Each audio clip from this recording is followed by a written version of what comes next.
research at NYU for his research and advocacy efforts aimed at fighting poverty. In 2023, he was ranked first in the nation for influence and impact in the field of education by Education Week. We need our dean now more than ever. So proud to announce him to the podium. Thank you.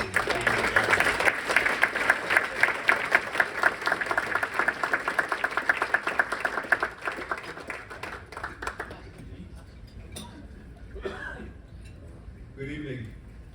Welcome. It is good to be among friends during times like this.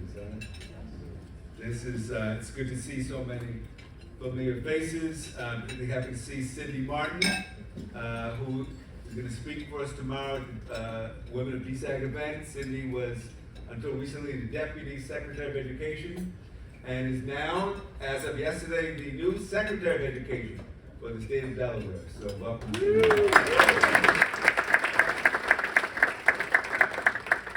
As I was listening to Wes, I was thinking, I didn't want to talk about politics tonight because I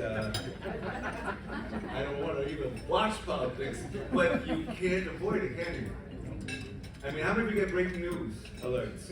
And they're coming at you all day long. It's like breaking news. And so the one thing I know, these are uncertain, unpredictable times, to say the least.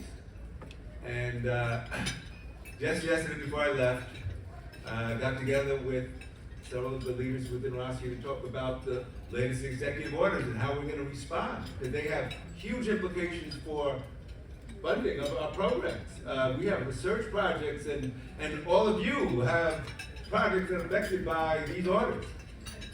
And what do we do? And I said, well, what do we do? We don't even know what's going to happen. We don't know how it's going to be implemented. We don't even know if it'll be rescinded, which it was.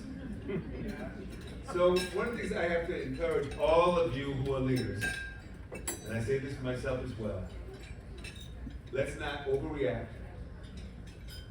Let's not react in fear. As a good friend of mine once said when I was dealing with a huge challenges involving one of my children, he said, don't worry about your son. Be concerned, but don't worry. Because worry's not going to help him. It'll actually make it worse for you. And so I really want to encourage those of you in leadership roles, especially who have children that need comfort, and educators and parents who need comfort, you've got to be the voice of stability, of strength. And I wish that I could say it's all going to be all right. I don't know. I don't know what's going to happen tomorrow. All I do know is the kids are going to show up. And we have to make sure that they feel safe and secure, and they know that the adults who are with them will do their very, very best to make sure they're taken care of. Because that's what we signed up for, isn't it? For all of them. For all of them. So, good to be among friends who understand that, because you're doing that work. So first, let me thank our board of councilor members who are here with us tonight.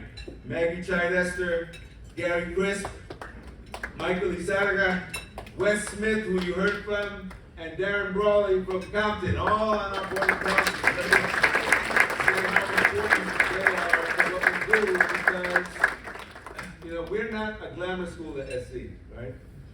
Cinema, business, med school, there's the glamour school. We're education. So when they ask us, how we're doing fundraising, we're way down here. Because our graduates are educators, right? But I will say this, Rachel Beal, who our Associate Dean for Advancement, is knocking it out of the park as a fundraiser. And all of the money you raise goes to students like you'll see tonight who are doing the work, because we're not doing it to raise our salaries.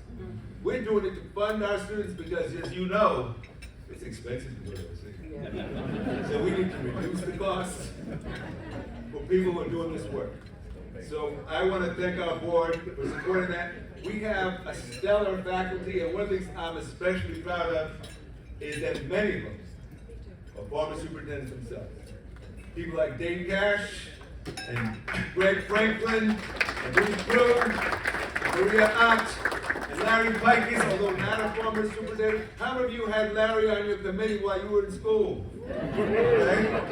So though he was not a superintendent himself, Larry is responsible for many who are now. And our new Associate Dean for Faculty Affairs, Darnell Cole. Thank you, Darnell, for being here.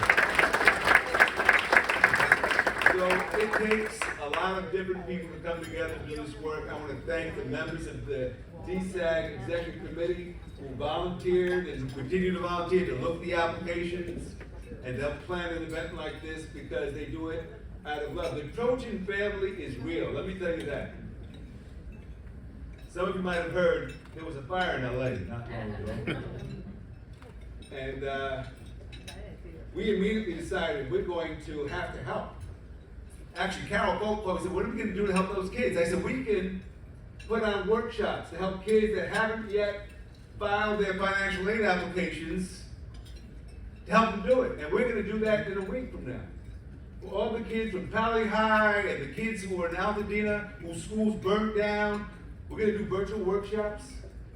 And we're going to do tours on campus. And we're going to make it seem like, despite losing everything, we can help pick up the pieces and continue on with their education. And we're helping them to fundraise, to get their supplies, and to get their lives back together. And one of our graduates wrote to me. She is the Deputy Commissioner of Education in Hawaii. And she wrote to me and says, Pedro, we can help. We had a fire, as you might have heard, in Maui. And we know about things like how to work under disaster relief now and how to get federal funds. And she listed a whole list of ways in which she could help, and we're willing to help any leader who needs it. And so we're helping. The Trojan family's real. She didn't reach out because she was looking for a job. She said, I have a job. My job is to help others. And that's what I think makes this network so special and significant. So I want to thank all of you. We are still, despite the uncertainty, doing amazing work. You know, the amount of grants that our faculty is acquiring to support their work. Yasmin Cooper-Genturk made the biggest grant we've ever received from the National Science Foundation. To do what? To help math teachers teach math. Fundamental equity issue, huh? Because over half of Americans hate math, can't do it. And guess what happens? That means they can't get jobs in math-related STEM fields. And many of our schools, the teachers hate it just as much. And so if you have people teaching math who can't teach it, guess what happens to the kids?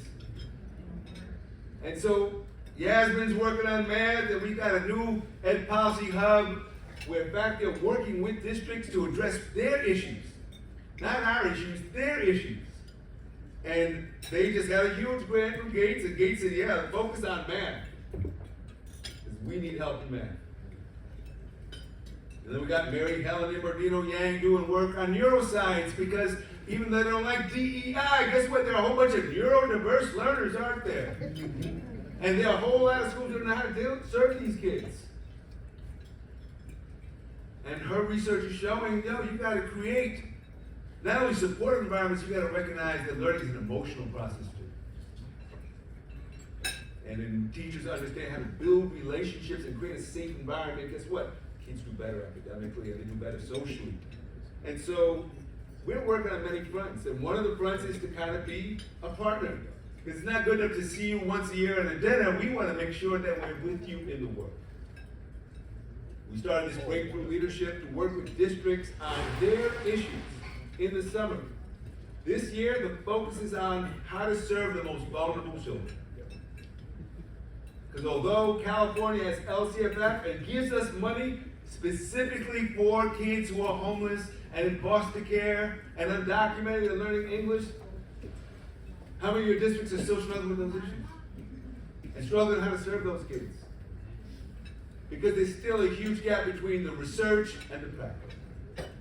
And too often the people who are serving those kids don't get the support they need to do the work well. And one thing we know about effective leaders, they know that blame is not a strategy for change. You actually have to focus on problem solving. That's who you are. And so We're with you in addressing those problems. We are so with you that we are constantly seeking ways to show that as a school we can actually make a difference in this field. Because I know it's sometimes easy to forget this. But our future is going to be determined by what happens in our schools. Is that important? In our schools today are the future voters, the future parents, the future educators, the future doctors, lawyers, pilots, superintendents. They're all there. We get the privilege of cultivating the talent in our communities, supporting those kids, nurturing those kids. What a privilege. What a privilege. And even though it's hard, and even though it's easy to be attacked and criticized, it is so important that we understand what that role is. So I want to share a quote. It's from Martin Luther King on the purpose of education. He says, education must enable one to sift and weigh evidence, to discern the true from the false, the real from the unreal, and the facts from the fiction. The function of education is to teach one to think intensively and critically. Education that stops with efficiency may prove the greatest menace to society. The most dangerous criminal may be the man gifted with reason, but with no morals. We must remember that intelligence is not enough. Intelligence plus character, that is the goal of true education. The complete education gives one not only the power of concentration, but worthy objectives upon which to concentrate. If we are not careful, our colleges will produce a group of closed-minded, unscientific, illogical propagandists consumed with immoral acts. Be careful, brethren. Be careful, teachers. Wow. What a reminder of how important this work is. So, you are the guardians for the future, because you've taken on the job of leadership during times like these. And for that, we salute you. And we say, bye.